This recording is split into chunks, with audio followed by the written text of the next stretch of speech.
Banyak mitos beredar di kalangan para pendaki, bahwa mendaki di saat sedang datang bulan, atau haid, konon katanya tidak akan bisa sampai puncak. Ada juga yang bilang, apabila pendaki wanita haid naik gunung, dia akan diikuti ataupun diganggu oleh para makhluk halus penunggu gunung. Bagaimana dengan teman tengah malam? Kamu percaya dengan mitos ini?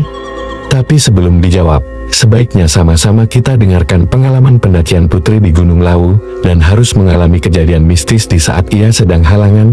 Simak kisahnya, hanya di About Mail. Hai, sebut saja nama saya Putri. Di tahun 2020, saya bersama dengan 7 teman pergi ke Gunung Lawu via cetok. Rombongan kita terdiri dari 5 laki-laki dan 3 perempuan termasuk saya. Di saat sebelum pendakian, rupanya ada yang sedang haid atau datang bulan. Yang saya dengar, mitosnya orang yang sedang haid tidak boleh naik gunung. Tapi saat saya bilang ke leader tetap mengizinkan untuk kita berangkat. Awalnya saya sempat ragu untuk tetap ikut pendakian di rombongan itu. Tapi karena leader mengizinkan dan mengatakan itu semua akan baik-baik saja, saya pun tetap melanjutkan untuk ikut di rombongan ini melakukan pendakian di Gunung Lawu. Akhirnya kita berdelapan berangkat sekitar jam 10 pagi dari rumah. Mereka ikut nimbrung dengan rombongan kita. Seperti biasa, para pendaki sambil menikmati kopi sambil bertukar cerita. Setelah suhu mulai terasa dingin, saya meminta izin untuk segera naik ke atas soalnya takut kemalaman. Pas trekking, posisi saya berada di urutan terdepan.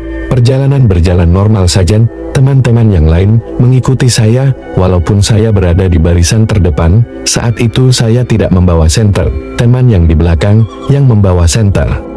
Jadi perjalanan saya aman-aman saja. Nah, pas lagi di belokan pertama di pos 2, di jalur atas, ada laki-laki sedang melambaikan tangannya ke arah saya. Saat saya melihat sosok laki-laki yang sedang melambai itu, saya sempat membatin. Kok ada pendaki sendirian? Padahal rombongan yang naik cuma 3 rombongan. 1 rombongan sudah di atas, dan 2 rombongan gabung jadi 1. Pendaki ini dari rombongan yang mana? Kok berani mendaki sendirian?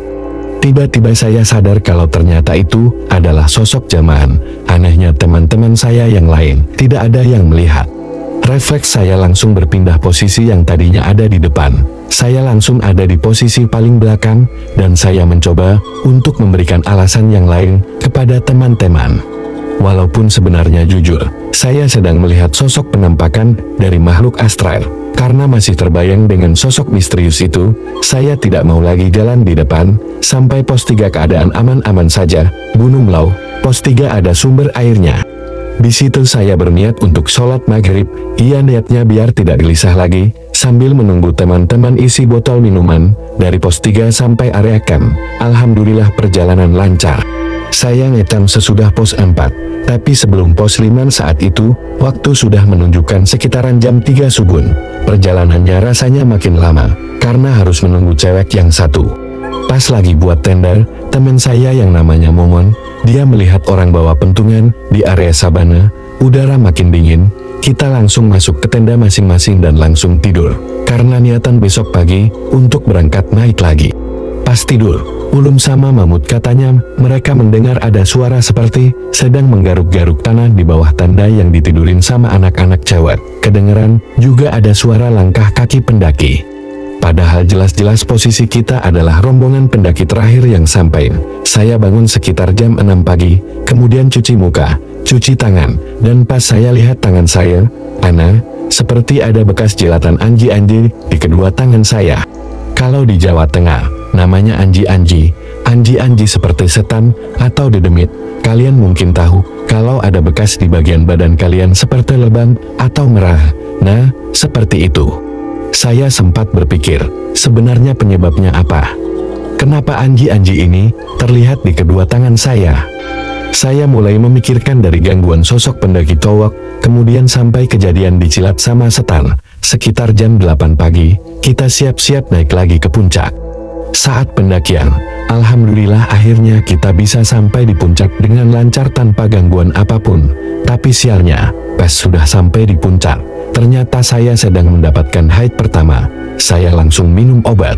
Saat masih ada di puncak, Kremon, Kalau haid pertama perut saya suka nyeri. Akhirnya kita melanjutkan perjalanan untuk turun dari puncak. Pas mau maghrib, kita tetap melanjutkan perjalanan untuk berangkat turun. Kalau orang Jawa bilang, sanding kalah.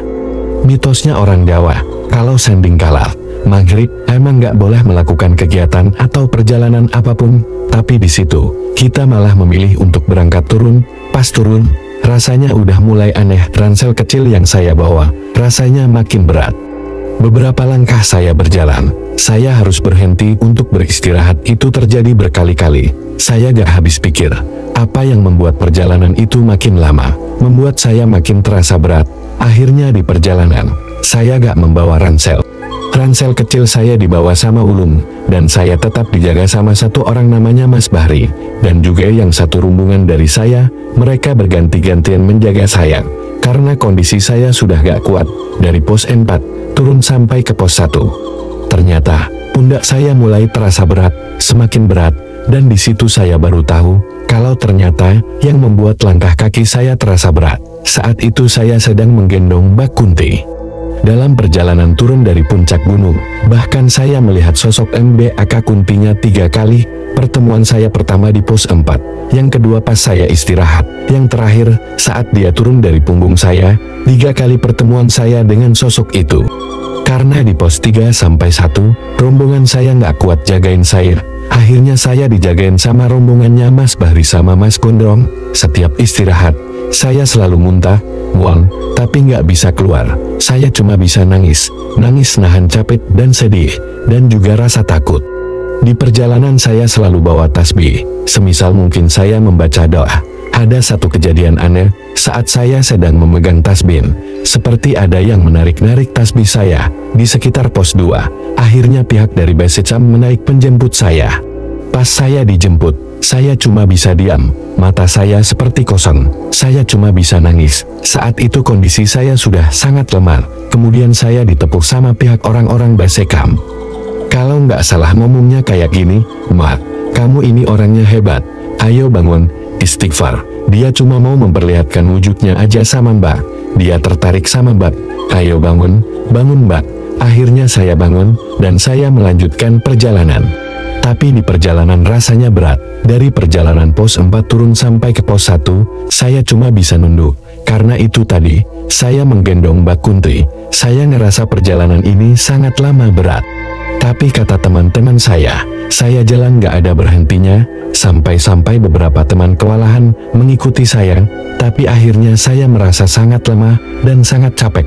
Pas sampai di sana, saya serasa disambut sama makhluk-makhluk di tempat itu, keren banget.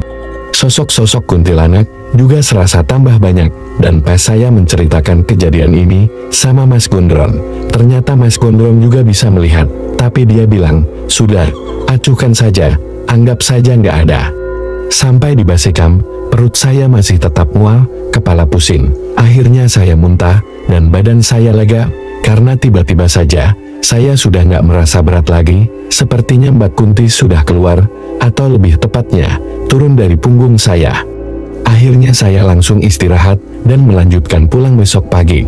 Karena rombongan kita juga sepakat untuk tidak melanjutkan perjalanan, tapi memilih untuk pulang besok pagi. Di perjalanan pulang, alhamdulillah badan sudah enteng. Sampai rumah, saya langsung menceritakan semua kejadian itu sama Amat, bapak, dan badan saya langsung dikasih sawanan. Terus malamnya langsung dipijat ke tempat pijat.